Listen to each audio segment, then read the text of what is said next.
Anything you want to talk about?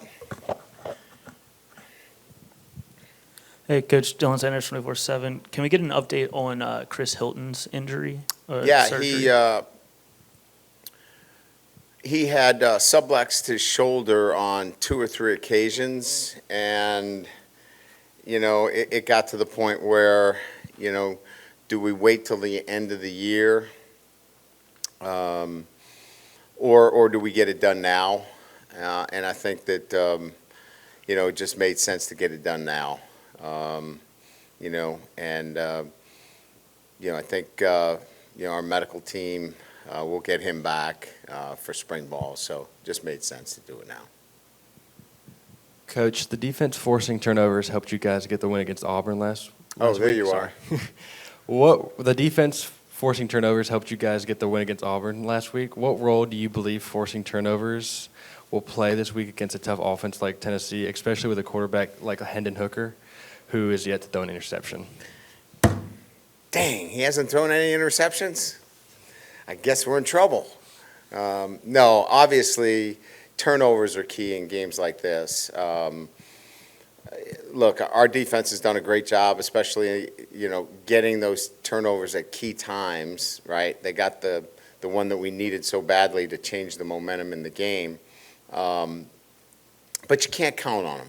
And I think the point I'm trying to make is that we've got to have better balance. Offensively, we've got to do a better job moving the football, continue to do what we're doing defensively, but we can't rely strictly on taking the football, away from a very good offense in Tennessee. So I think what we're looking for more than anything else is continue to play that aggressive defense, but we've got to complement what we're doing defensively, but be more effective offensively. Hey, Coach. Tennessee held Florida to less than 4 yards a carry. Just what have you seen from Tennessee's defense as a whole, and what they do well, and what can give you trouble? Man, you guys are scaring me. You guys got all the stats. We know it's a really good defense. Their linebackers are active. They're certainly a group, I think, from a talent standpoint and an execution standpoint, they do a great job. Our hands are full. It's a top 10 team, and they deserve to be. So I think when you're going up against a team of this caliber, you really have to focus on what you do and execute at a high level against a defense like this. But I've said this a number of times. You can't be one-dimensional. Like, we can't, come into this game and think, well, we can't run the football. That's it. We're in trouble. We got to find a way to do both. We got to throw the football. We got to find ways to run, and hopefully be efficient. When it's time to run the football. Coach Kelly, right here. What are you most excited to show the country when facing a top 10 team on Saturday? There you go. I like that. Much more upbeat. You get 2 questions. What I'm excited about is, playing at home, against the top 10 opponent in the SEC and at Tiger Stadium.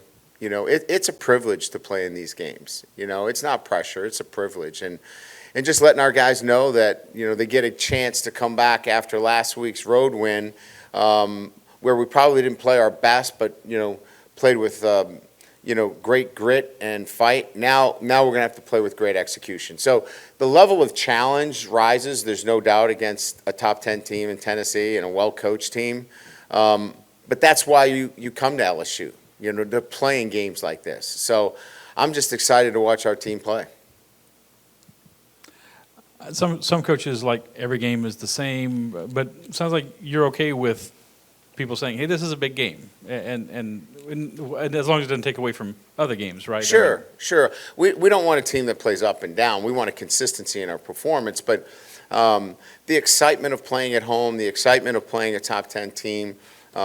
You want all those things as long as you're in, your right emotional zone and you come to each game ready to play. And we're learning how to do that. We haven't been consistently in that zone each and every week. So our guys will be ready to play as well. I'm sure Tennessee will be ready. But, yeah, having these big games is why they come to LSU.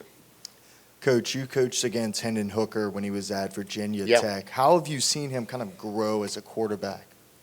I think his poise in the pocket, his patience, and I think the passing game, obviously, it was not, I wouldn't say that there was a passing game associated with really what he was doing in Virginia Tech as much as it was a RPO and, run game. This is a comprehensive passing game. So the maturity of a passer, and quite frankly, I think the poise that he shows at the quarterback position. Hey, Coach. With the Mississippi State game 2 weeks ago and how quickly they played, how much does having a little bit of a preparation of playing that sort of up-tempo offense help you in a game like this week? It when helps. it's Tennessee. Yeah, no doubt. All those little things help in terms of being more familiar with teams that want to play fast and play up-tempo, spread the field. But they are different offenses. There's no doubt about that. Tempo will be a challenge. There's no doubt, and the matchups will be, what we'll have to look at each and every play. But I think we've got a pretty good sense of what to expect against a really good offense.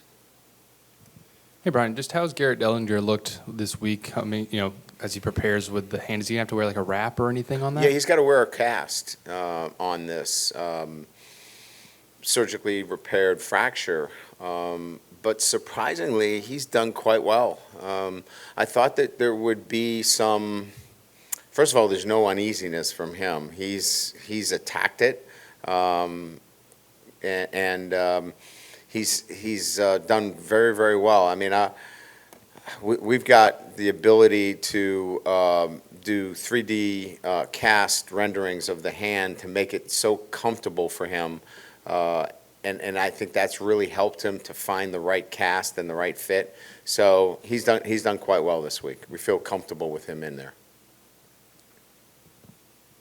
Hi, Coach. You have a lot of true freshmen stepping up into the role. What quality of these guys made you confident in putting them on the field?